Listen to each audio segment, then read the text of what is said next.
cheers to another episode of the Weinnotes podcast. I'm your guide, AJ Weinzettel, on this journey of stories showcasing the people behind the wonderful world of wine, where we dive into conversations ranging from terroir, viticulture, to favorite music, superpowers, and more. Please enjoy this episode of the Weinnotes podcast. Kate, thank you so much for taking the time to be on the podcast today. I really appreciate it. Thanks for having me. Yeah. I remember earlier this year when I interviewed your husband, Hans, it was also raining that day. But holy cow, the road to get up here, and if it keeps raining like this. Yeah, we're not getting out this afternoon. This may not be a bad spot to get stuck at. There are worse places. Yes. To start off, shall I pour us a little bit of a blind wine? Sure. Okay. I know I already told you this, but, feel free to, talk about whatever you want to about it. If you just want to say it's yummy or gross or it smells wonderful, it's totally up to you. And then at the end, I will reveal what it is, and hopefully I did pretty good creating some sort of connection. All right, here we go. All right. Just got some really nice floral aromas. And just like a little layer of like a nuttiness in there. Yeah, so I poured this, a couple hours ago, and it's difficult for me to taste a wine at 7 a.m. in the morning. So Breakfast of champions. Breakfast of champions, right? It doesn't set a good example for my 15-year-old daughter. So right. I'm like, no, I'm not going to do that.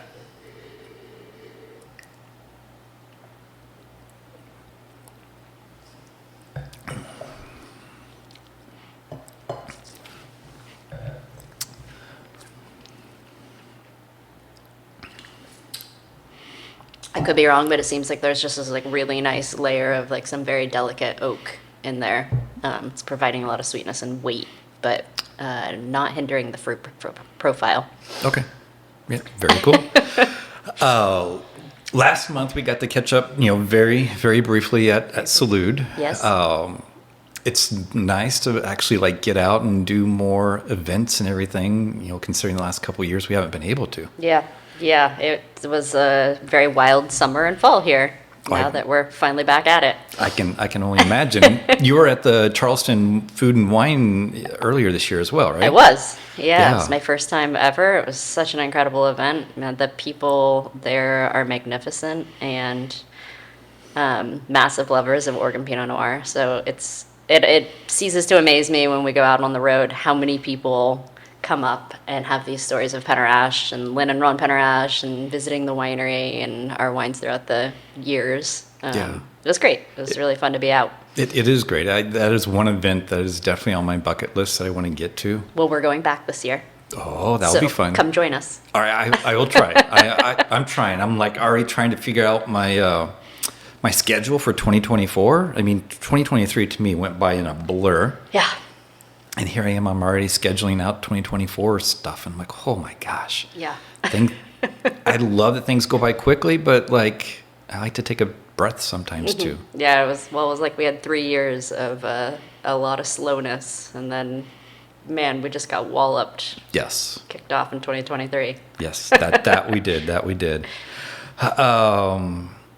Going back, your first harvest in Oregon was with Bethel Heights. Mm-hmm. You were with Alex Bagotti, Jamie Guzman, Pat Dudley, Don Kowitz, Louise Martinez, Marilyn, along with Ben, Mimi, and Ted Castell. Yeah, that's digging back to a lot of names. Yeah.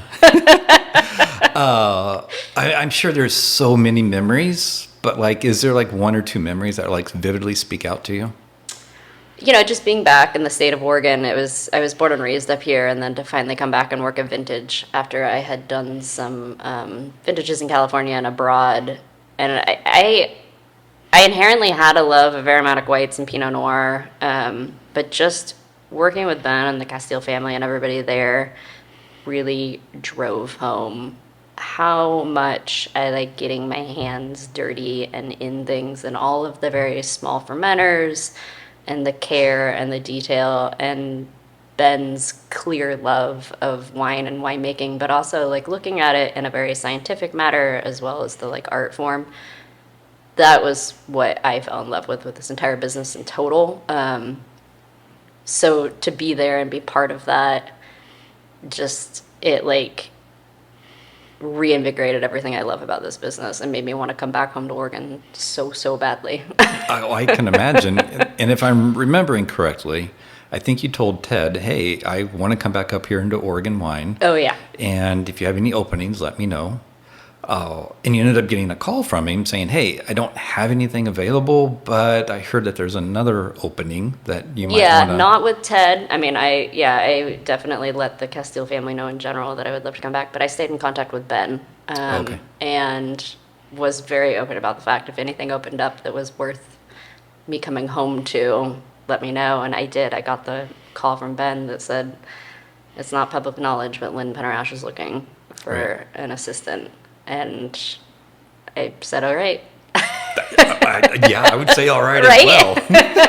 I mean, holy cow. Yeah, I mean, funnily enough, I had interviewed with Penner-Ash in 2010 for a harvest position as well. And I got to Ben first. And I'm happy that I did, but how funny in the long run that then I found my home here at Penner-Ash. Yeah, no, that's absolutely amazing.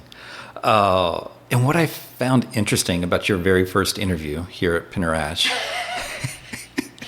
was your mom, drove you up here, and she's like, I'm just going to stay out here in the car, and I'm going to read my book. Do you remember what book that was she was reading? No, I had flown up for a wedding, and so it just made sense for my mom to drive me out for the interview because we were in Portland.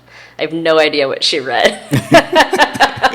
I'm sure you were nervous as all get out. Everybody was nervous. I was so nervous. And I don't know how much of the story you've heard, but we went through the interview with Lynn and Ron. It was wonderful. And then they invited me to lunch, at which point I was like, oh, how am I going to tell my mom? Like, I'm going to go to lunch with these folks. Can you wait longer? Right. And I was honest with Lynn and Ron. I said, yeah, that's fantastic. I just need to let my mom know she's in the car. And, of course, they invited her to lunch because they're wonderfully nice people. And it was a great lunch, but I was so nervous, and my mom clearly was so nervous. And afterwards, she got in the car, and I was like, let's go get some bubbles across the street at Argyle. I need to just decompress a little bit. Right. And I came back into the car, and she was just bawling. And she was like, I ruined the whole thing for you. Oh. Of course, obviously she didn't. But. Right, she didn't. So when you actually did get the job and you told your mom, did she was like, oh, thank goodness I didn't mess things up for you? Yeah, that's funny. I don't remember that conversation. I think like everybody was so elated that I was coming back home to Oregon. The much bigger conversation that I remember is texting Hans and being like, are we ready to do this? Because he didn't have a job up here, and we were leaving 2 very secure jobs in Napa Valley, and he was ready to make the move into Winemaker. So I was asking a big ask of saying, like, can we uproot and move to Oregon? Right. But it was game on, and he was ready to do it. And fortunately, Andrew Rich just happened to also need an assistant winemaker, and it all fell into place. And so it's been amazing. But I don't remember my mom's reaction.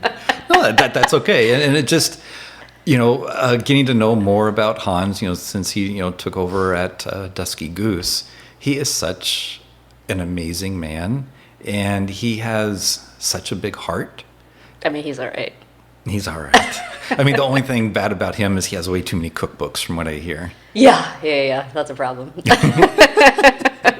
But hey, he does all the cooking, so I can't complain. Yeah, no, I can only imagine. No, it's it's a lot of fun for us that he took over Dusky Goose because we can collaborate on so much. I mean, Lynn has been very generous to the two of us, and given the history of both brands, we spend a lot of time tasting together. Those are vineyards that I have a history of working with too, so it works for us. It does. That's when I was doing all the research earlier this year, I was like, oh my gosh, this is amazing. It's just a great story, and I loved it so much. It's a fun one.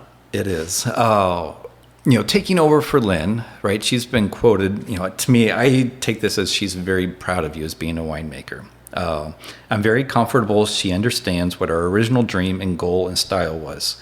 I think she'll continue to honor that, but I'm also realistic that she's going to put her own little tweak on it. We all want to do that. Those are big shoes to fill. Yeah. I just, how does that feel? Like, is it, there's got to be some proudness in there. There's got to be some nervousness. There's got to be just a jumble of emotions, Yeah, I'm sure. There's certainly all of that. When I first came up and took over the job, it was like enormous, right? It was just, I came up in May entering our blending season, which our blending season is just full on. Once we start tasting every barrel in the cellar and working on our blends, we just don't stop up until harvest. And it's a very intensive process. So just wrapping my head around that was like one thing. And then we just dove into harvest, and we've got 20 plus vineyards to sample, and I'm trying to remember all these blocks and all these vineyards, and we're just ripping around the valley, and my mind is exploding. I'm trying so hard to keep up with Lynn. Right.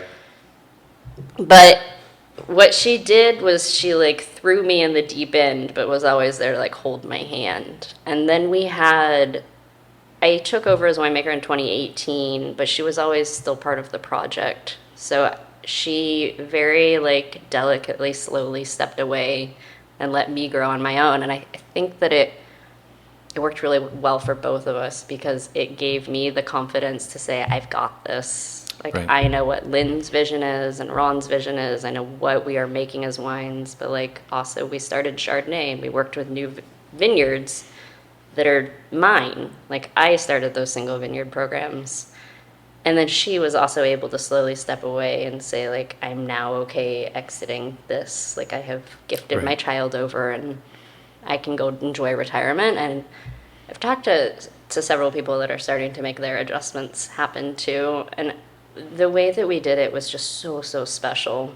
But yeah, like, I would be lying if I didn't say every day I didn't think like, oof, I hope I put like the best possible wine into a bottle.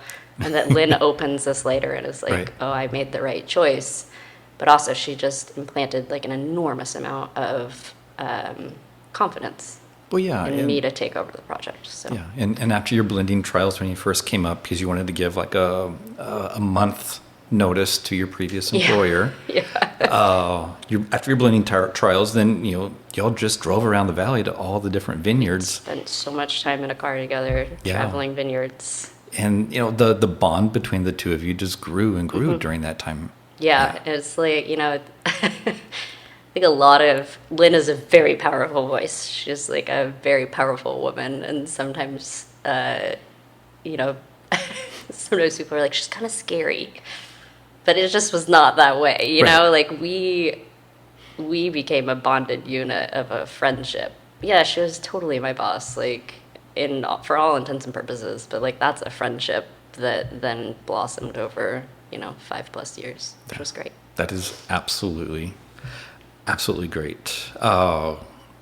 Going back in time a little bit, you're doing harvest in Australia. Mm-hmm.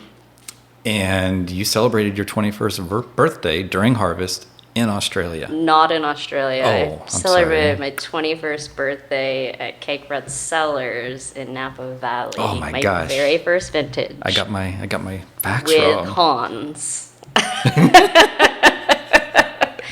Way back then. Yeah, my very, very, very, I started when I was 20 years old. In the middle of harvest, I turned 21. Wow. Yeah. That is a 21st birthday you'll never forget. Yeah.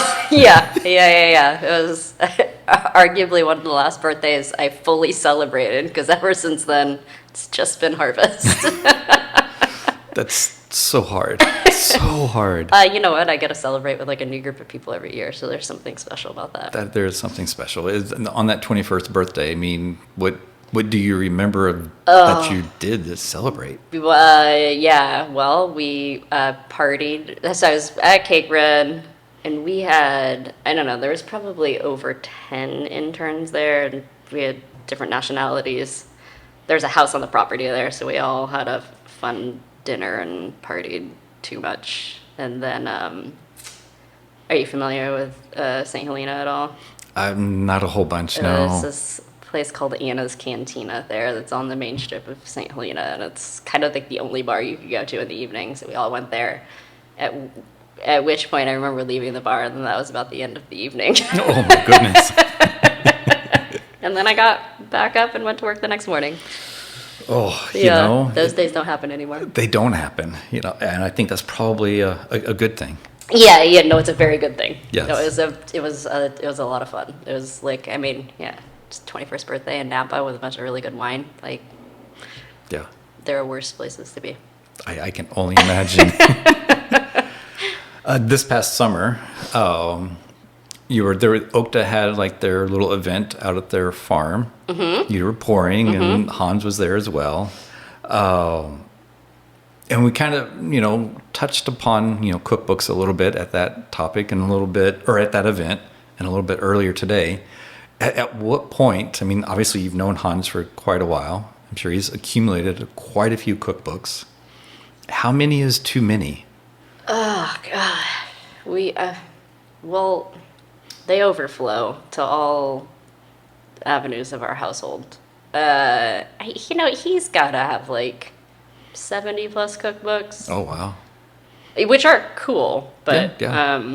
like, how often are you opening up the French Laundry cookbook and cooking from that? Because like, where are we getting those ingredients from? To get inspiration. Yeah, and that's true. That's totally what he right. does. He's like, he'll literally read a cookbook and start cooking from it for a brief amount of time, but then it inspires dishes that we have later. Yeah. And like, I have zero energy to cook now that we have children, so I'm difficult. like more than happy that he's feeding all of us very delicious food. That is amazing. I don't know how he finds the time. But, yeah, right? Yeah, me neither. Oh, yeah.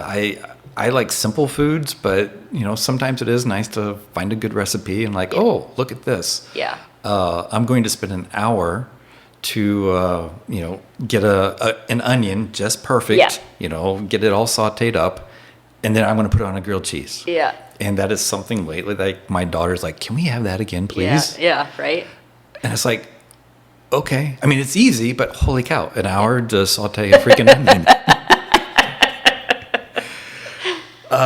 Yeah. Oof. Yeah. You briefly mentioned earlier about, you know, starting the Chardonnay program. And I've heard, you know, in the Valley, you know, Lynn is not a fan of Chardonnay. Yeah. And it took a lot to convince her to do, you know, a Chardonnay program at Dusky Goose. Mm-hmm.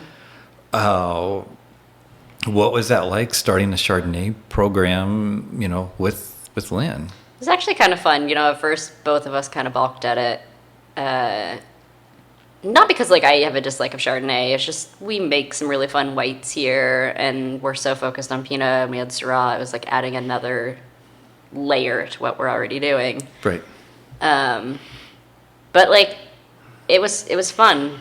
You know, the Jackson family really wanted us to do it. They wanted us to think about it. And so together we were like, okay, we'll do it, but like on our own terms, which meant that we need to be sourcing similarly to how we do for the Willamette Valley Pinot program, but the Chardonnay is so much smaller. So we have multiple, you know, at this point we're working with 3 or 4 different vineyard sites. And as the program grows, we'll continue to expand that.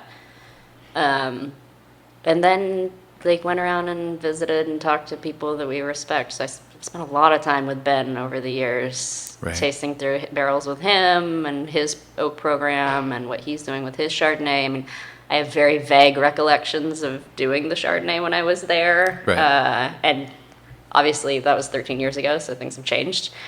So that was, it was fun. It was like, let's take this very, very tiny program. We'll kind of play around with things. We'll see what works or what doesn't work. And then I have since evolved that, and it's expanded, and I've brought in new coopers and work. We started with pungeons this year, and I brought in a porcelain egg this year. Wow. So I thought that would be fun. So, you know, Lynn and I kind of had a vision together, and then I have since kind of tried to carve out like more what I want our Chardonnay program to be. Right. And because it's in its infancy, like, sure, I probably made a few pick errors along the way and picked things a little riper than I really intended to. So kind of navigating that as we go. You only get 3 picks a year. Right. You hope that they're right.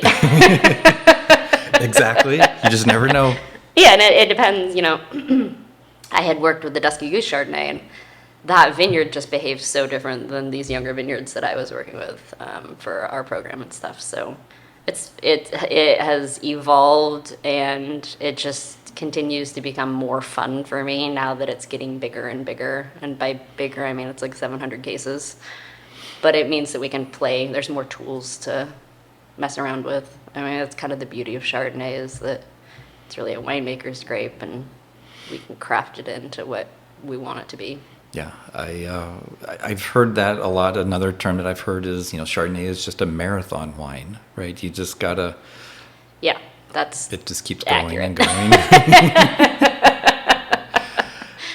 but it's also, Oregon is really starting to get known for its Chardonnay, which is so. Beautiful. Yeah, it really is. I think I had, to a degree, gotten so burnt out on Chardonnays out of California that it just didn't, there wasn't anything like super enticing about it. I didn't want to do just a barrel fermented Chardonnay and call it a day. So Oregon has so many extra characteristics that are fun and reinvigorated life of Chardonnay for me. And now that there's this, sure, having concrete eggs is super in right now, but they have been fun, and adding porcelain was super fun. Right.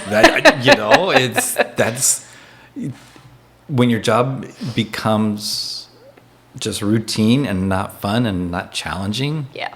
It shows through in the end result. Yeah, it does. So you got to keep things, I think that's it's such a special part about being here. Is there's so many single vineyards and different programs that every harvest is okay, we have a ton to tackle. Energy level just rises. Right. And then it's it's go time. Let's make the best wine we can. That is amazing. I have to ask, is there any possible sparkling in the... Yeah, everybody would love that. Yes. No.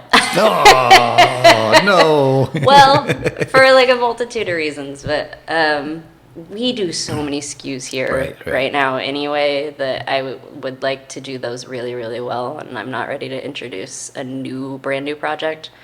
And our blending and bottling rides a very tight timeline into harvest, so to then start picking 2 weeks earlier. Right. I just don't know how we would we could do it, but I'm sure it would be a lot to manage. It is a lot to manage. It's a lot of storage. It's a lot of process. Yeah. But I guess I should never say never. Never. No. But, who knows? Not currently, no. Yeah, and that's fair. I mean, I totally understand, but I have to ask the I question. love drinking it. Yes. I'm just not sure I'm ready to make it. Fair enough.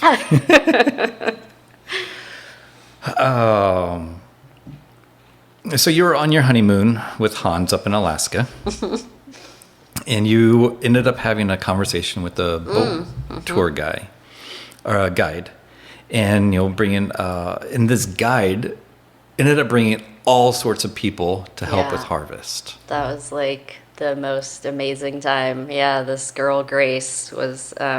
We were rafting down a river, the Kenai. And just kind of, she was getting to know everybody on the boat. There's just us and another family. And she's like, what do you guys do? Oh, we're both winemakers. Just really? Interesting. And yeah, we got to talking about harvest and people coming to help us. And she kind of was joking, but sort of not. And she was like, I would be interested. And I'm game if you want to come. You're a shoo-in. You clearly work outdoors in the cold in terrible weather, check all the boxes, you're very physical. We just exchanged information. She came, and from that I think I had 3 or 4 years of some of the most amazing seasonal help I've ever had. Wow. Yeah, and I've stayed in contact with all of them, and they're just the most amazing human beings and the nicest people in the world. Do you get any random birthday text from that Yeah, group? yeah. That's They've all great. stayed in touch. They've like kept in contact with Hans and I as we've had kids, and they pop in and say hello from time to time. And a lot of them are still living in Alaska on and off. This girl Grace lives on a boat in Alaska. Another one is like rowing across the Atlantic right now. Wow. I know. There's like, yeah, they're amazing, and I've totally kept in touch with all of them. Wow, I can't even imagine that lifestyle. I mean, it would be a blast. Yeah. But holy cow, Yeah. I would have a hard time not having like a home base. That's that's how they were younger when they were coming, right? They were all in their early to mid 20s, and now they've almost all of them are in full-time positions where they're like settled down Right. and or married. But yeah, I think about when I used to travel around and live out of a backpack. It was great up until about the age of 26 when I didn't want to do that anymore. That's fair. That's fair. So normally I ask this question with husband and wife sitting side by side one another. And it's fun to ask the question, especially in person, back and forth, but you're just here by yourself, and why not? So just imagine yourself, you get a phone call in the middle of the night. You pick it up, and it's Hans, and he's in jail. Oh, God. What crime has he committed? Oh, wow. Hans? I mean, I can't imagine Hans doing anything bad. I know. Yeah, that would be a hard one. He's in jail, huh? What's a jailable offense? Yeah, I mean, maybe he, was skiing down the wrong slope that he wasn't supposed to be on and trespassing, or... I mean, I guess it's in the middle of the night, though, huh? Yeah. I mean, it could have happened, I mean, at if it was dusk. like daytime or something, it could be, yeah, like mountain bike riding where he wasn't supposed to be mountain bike riding. Okay. That's fair. Yeah, Yeah. Trespassing. Yeah. Yeah. He's not a rule breaker from what I can see. Neither one of us are rule breakers. We're very boring. No. Nope. Speeding ticket's not going to land you in jail. That is fair. I believe it was January of 2020. Your son was born. Mm-hmm. And to grow up, I mean, I know that he's, getting ready to turn 4. And so it's very difficult to predict. But you have, obviously, husband and wife into wine. You also have a husband that is, or mom and dad that are into wine, and a dad that is heavy into food as well. Do you see at this point where, again, it's difficult? I know. I mean, he's funny. I worry about every harvest us scarring the children because we're gone so much, and we do make like a very big effort to be at home for dinner every single night to put the kids to bed Right. and to make sure we're up and like with them in the morning. But he's like, I'm gonna be a winemaker when I grow up. He's also gonna be a million other things, but Right.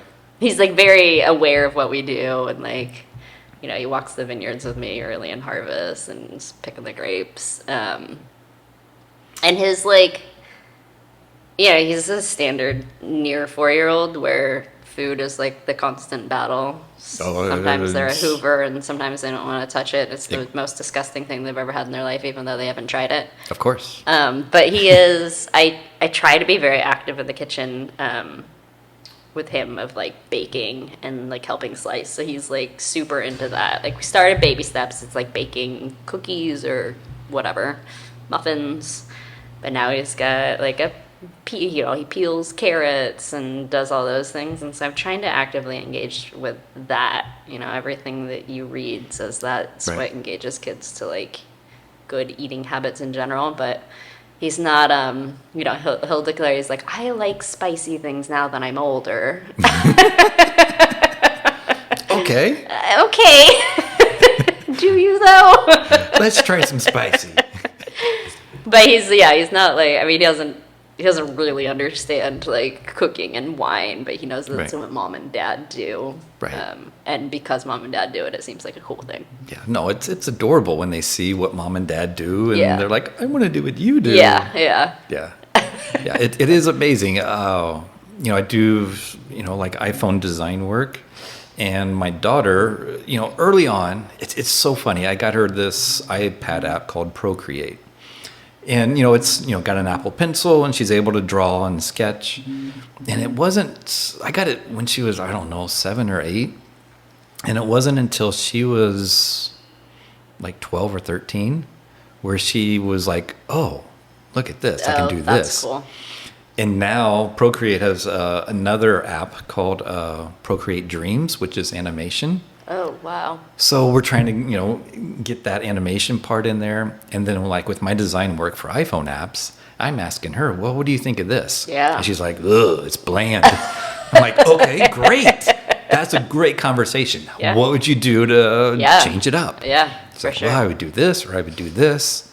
That's really cool. It is really cool. Yeah. And, I appreciate what you're doing, fostering, getting in the kitchen, and just who knows how long it's going to take for that, like, to spark to go poof. Yeah.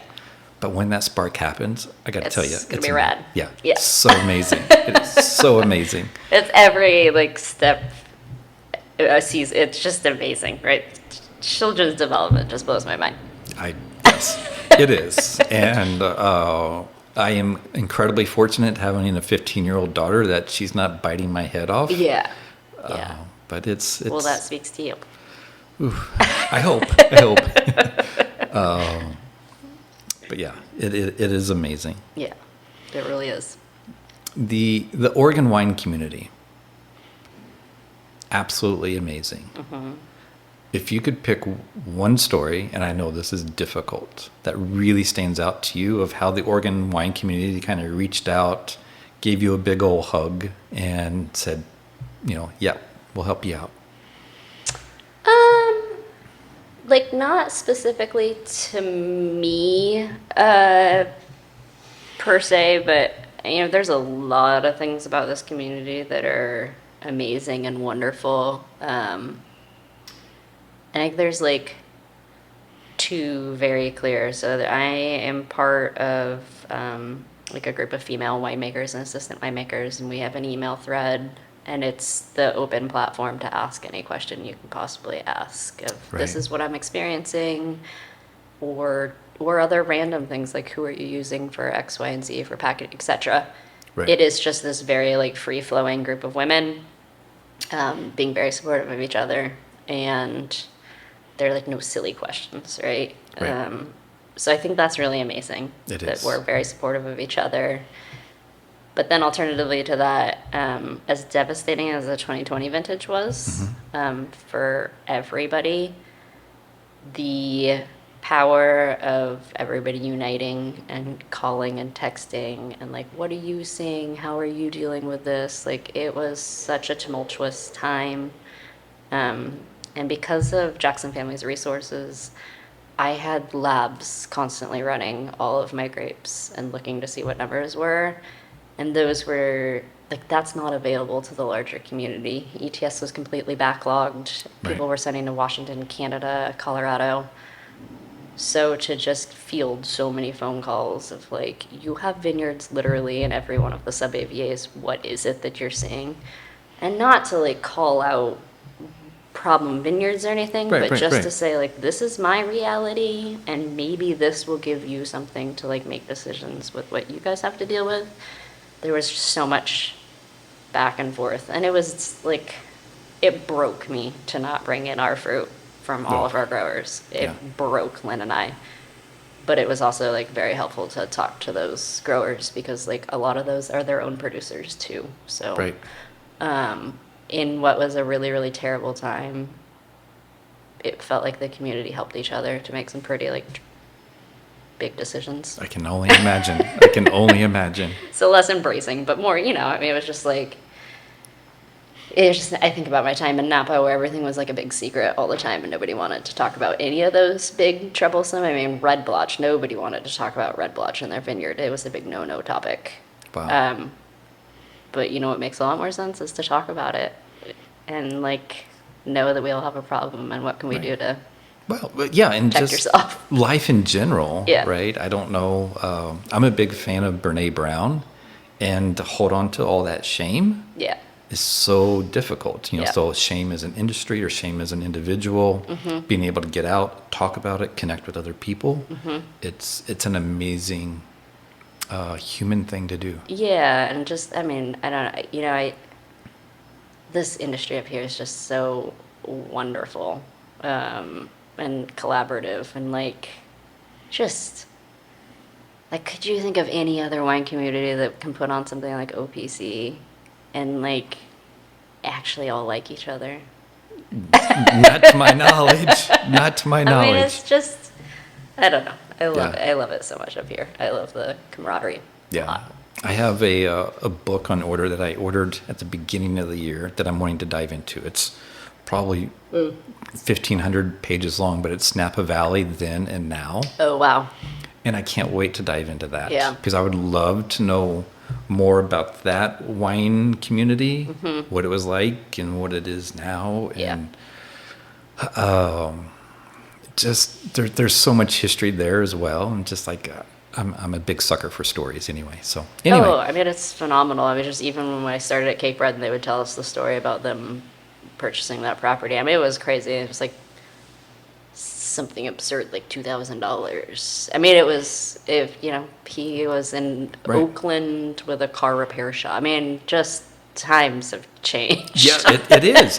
And holy cow, if you dive into the Mondavi family story. Oh, yeah. I mean, even that is fascinating. Just so many of those old originating wineries are just, we lived on the Spotswood property for a while there, and that whole story, I mean, just, it's wild. Exactly.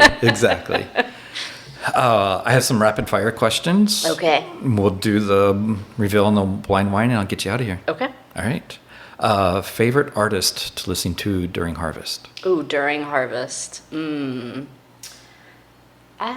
don't have a favorite. So if I'm here by myself. Yes. I listen to the Decemberists quite a bit. Okay. Yeah, that's my go-to when I'm here by myself. Very nice. Your favorite indulgent food that Hans makes for you? It's not so much indulgent, but a really nice sit-on steak with a chimichurri sauce on it, or lamb chops. Okay. Yeah. That sounds yummy. Yeah.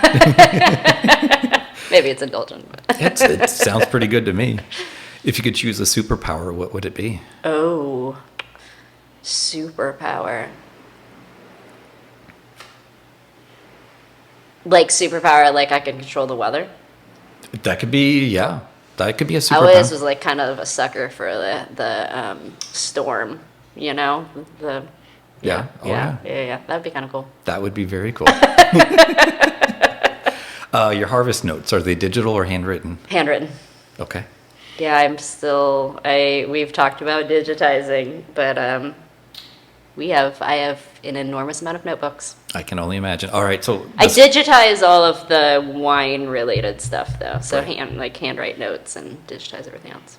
Going down a small little rabbit hole, all your notebooks, are they soft bound? Are they hard bound? Is it a moleskin? What? They're soft bound, just those 5-star whatever. Okay.